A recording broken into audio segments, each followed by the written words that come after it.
เขาไอหูซองเนาะหูหนึ่งเนาะหรือว่าไอขี้คานใช่บ่ฮึเขาคิดว่ามันโอ้บ่คือนั่นนี่โอ้มันสุกอันนี้แทบนี่ไอ้น้ำมันน้ำมันฟันแล้วย่องไว้น้องสิกิน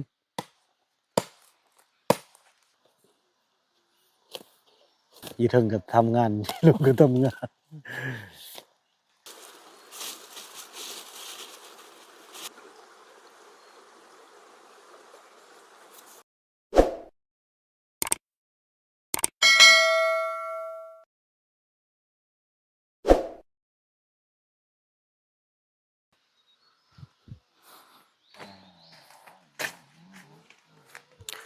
สบายดีกันพี่น้องภาพบรรยากาศในยามเช้า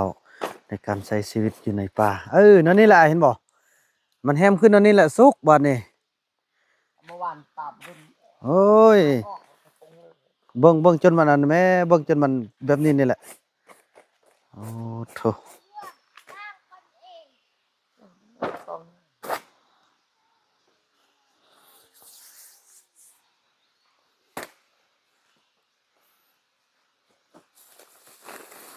เข้าอะไรจะเป็นตาย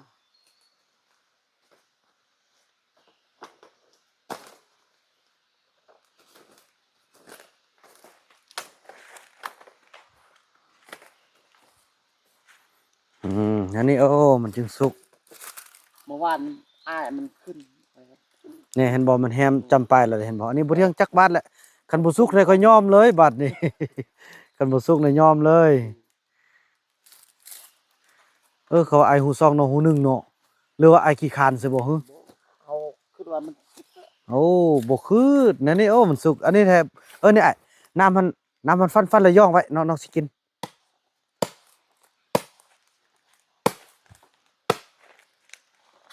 คันปลาดน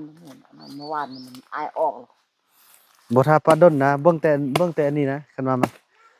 มาน้องสิเอาอันนั้นจับกันเด้อพอได้ละอ๋อบ่มีอัน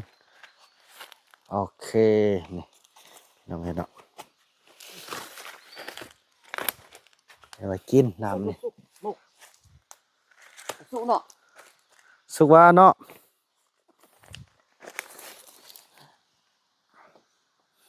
สุกแท้สุกว่าแล้วบัดนี้นะ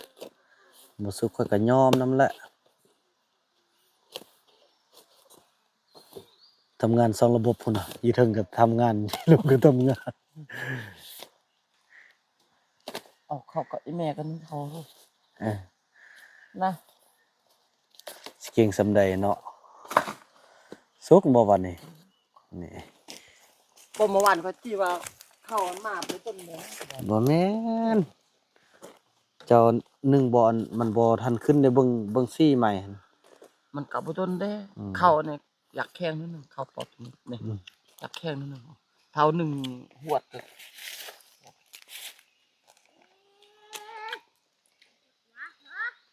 เห็นยังบ่ได้กินสิแรงปากปั๊มปากแรงปาก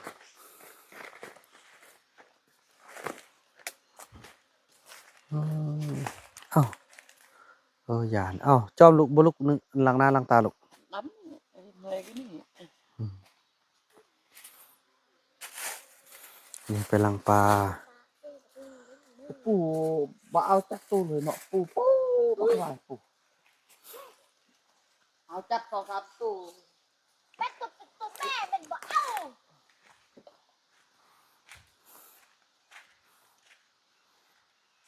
มีตัวแม่บ่เอามีตัวแม่ตอนนั้นป้าอันกินเสื้อเอา อืม โอ้หลายโอ้ มื้อเช้า ตัว แม่น กินเนาะ แม่นแล้วมื้อเช้าเฮาจึงอันนั้นเอาโอ้ใส่ชีวิตแบบ ใส่มันตู้นะ อื มัน ม เอาอันน่ะมองมันเข้าวางมาหื้นเลยมันสลบลมมันย่านกินหมูเนี่ย อืม สลบลม ใช้ชีวิตอยู่ในป่าเลยไอ้เฟือง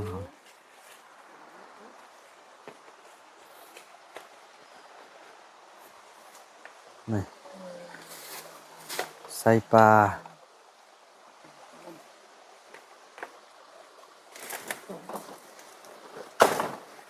บ่ต้องก็โอเคไล่เนาะ อุดมสมบูรณ์วะกินนี่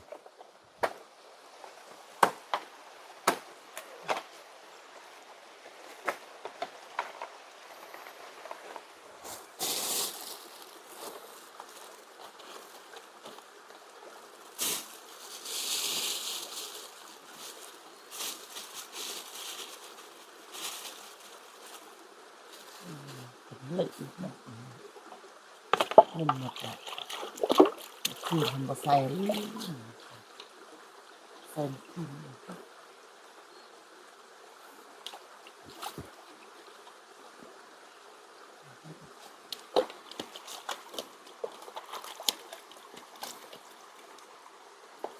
เขาเจ้าใช้ชีวิตอยู่ในป่าก็หักแบบมันคือว่าแหละเนาะ สบายครับ มันบ่มีความวุ่นวายหยังเลยเนาะ ไอ้อันนี้เตงลูกเตงมาซื้อไปกันลูกเตงมาจ้า นักติ๊กละหุ่นน่ะอ้ายเด้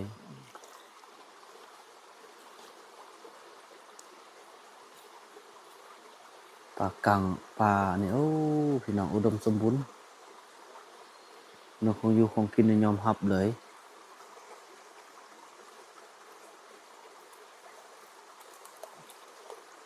หมดแค่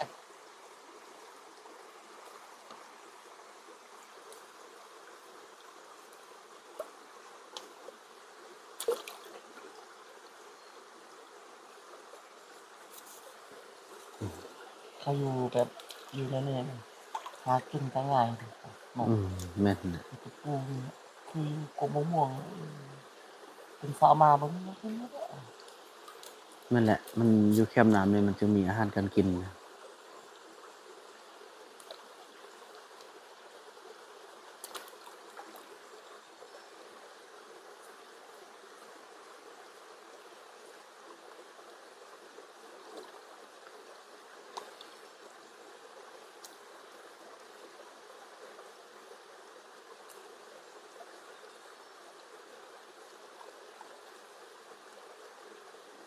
ตอนนี้มันลูกกับจอมเลยสัตว์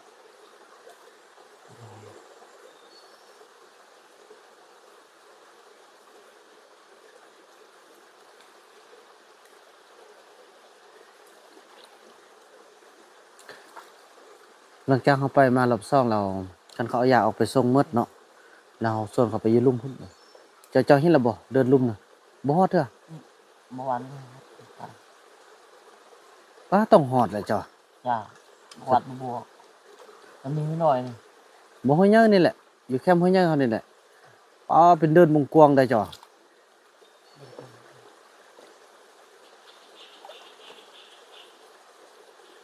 ลูกป่าปลาถูเกี่ยงแต่แค่พวกอันนี้แป้นมันนะ อืม มูลงจุดนั้นประวัติไปหัน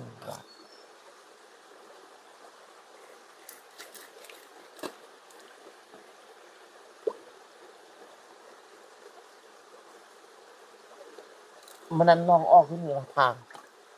ว่าแม่นเหรอ อันนี้น่ะ น่ะไปทางนี้แล้วออกทางนี้ บ่ไปทางนี้ โอ้ ไปทางนี้เข้าในนี้เข้าห้วยน้อยน่ะ อันเลาะเว้ยนี่จะไปได้ไปจังหวัด ไปไปตลอดอืม เอ้ยคันว่าขึ้นภูนี่แท้ภูนี่ยาวสุดก็ ไปมาแล้ว ขึ้นไป ทางเด้อทางนี้เด้อทางนี้ก็ไปแล้วทางลุ่มมันก็ไปแล้ว ทางเทิงก็ไปแล้ว ทางพูดเอาทางห้วยแรงอันก็ไปแล้วถือว่าเฮ็ดนี่ไปหมดแล้วนะฮู้หมดแล้วบ่ยันสิลงแล้วก็ฮู้ที่ดูทางหมดแล้ว ทันรักทางนี้เลยอาณาในเอ็นวิวมันที่อยู่อาณาบอลไปเนี่ยทาลุ่มที่น่ะบอลมีไฟเขาจูดนะหมอบ่หมอลัดนี่มันก็หมอแท้อันนี้ปากน้อยไปพูนเด้อฮอดอาณาหวดล้อหวยมาผิดจนครึ่งที่ อ้าว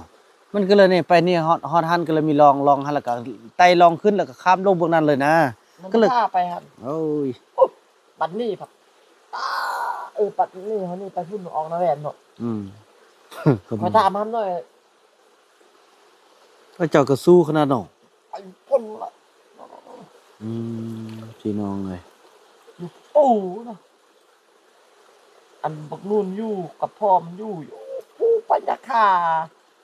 สูงบอลไทยนาสัมพันธ์เลี้ยงงัวเลี้ยงควาย อืม อยู่หันกับปล่อยควายหมดควายอันสูง อืม เลี้ยงกูดควายเลี้ยงกูดควายเขาลงมาหมอหวยก็ปล่อยไก่มันสนาแต่ทางนี้คอยเบิ่งมีผู้แต่นี่หวยน้อยฮะคอยเบิ่ง อืม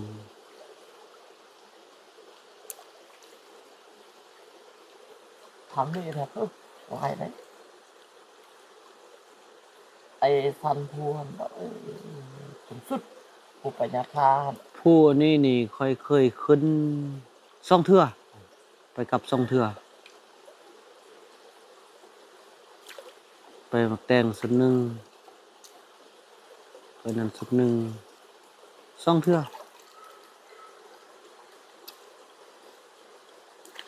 เวลาทำลูกไปบำบัดมากยาทำขับได้ยาเรียกมันมีเตบอกไปเอาให้มัน จันบ่ได้แท้ๆก็สิมันสั่งเอาเขาอยู่นาจันมาเลยโอ้ไข่มันอยู่สถิตไม่เสียดาย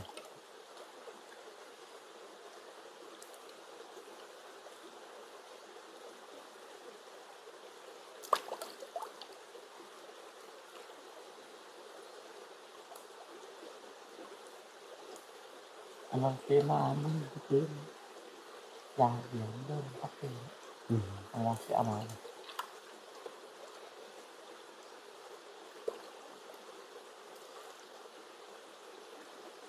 ตัวนี้มันมีอันนี้แหวนหวยพุ่มลายตัวนี้ ภูมิภาไส้อ่ะ ใช่ คมคม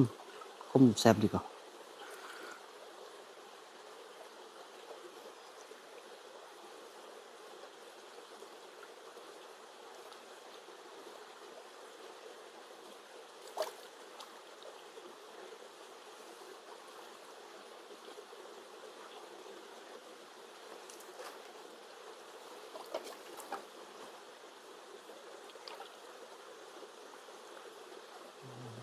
เฮาไปอันเด้อเฮากลับไปกันนี่เฮาไปซื้อหม่องตึมก่อนซื้อหม่องระดับซ้ำนี้เนาะจึงถึกดีเนาะ มองเนี่ยของเขาอยู่นี่แทนมันไม่รักป่ะนี่จะลุมซ้ำนี่แหละ เอาหม่องหน่อยใส่ ถ้าไปลุมกินนี่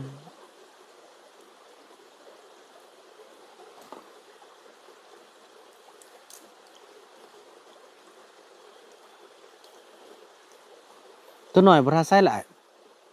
ลามแต่ล้างซื่อๆแหละแต่จริงป้าธรรมศาสตร์บ่ทันใส่ก็ได้เนี่ยใส่แต่ปะกังนั่นแหละ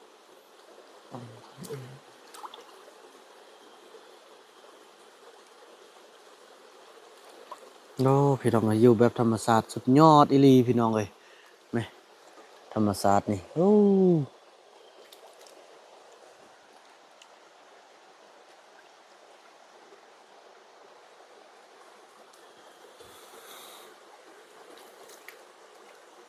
ปู อืม ตะปูเป็นลิบเลย มันได้กินข้าวขึ้นมา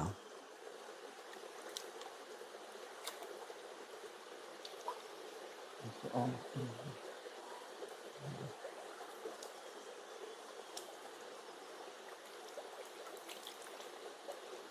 ปลาพันธุ์ก็บ่ต้องบ่ต้องใส่เด้อใส่แต่ปลากังอย่างเดียว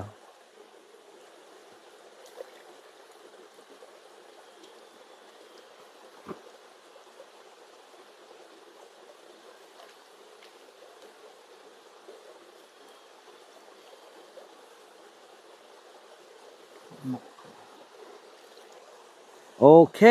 สำเร็จแล้วพี่น้องเอ้ยตักน้ำใส่ในพร้อมเลยเด้อนะไปเก็บไปขออยู่ครัวกินกัน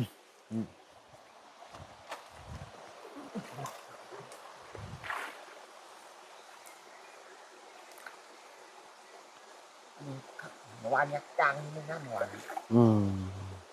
เนี่ยนะผสมอยู่นอกไปคัก อืม เข้าไปเสื้อบ้างเสื้อทำลายกันนี่เนาะ แม่นสลัดมันก็ทิ่มซื่อๆแหละทิ่มน้ำเสียดายมันก็บ่นัวอีก นี่เอานำกินแน่ อ่า มาช่วย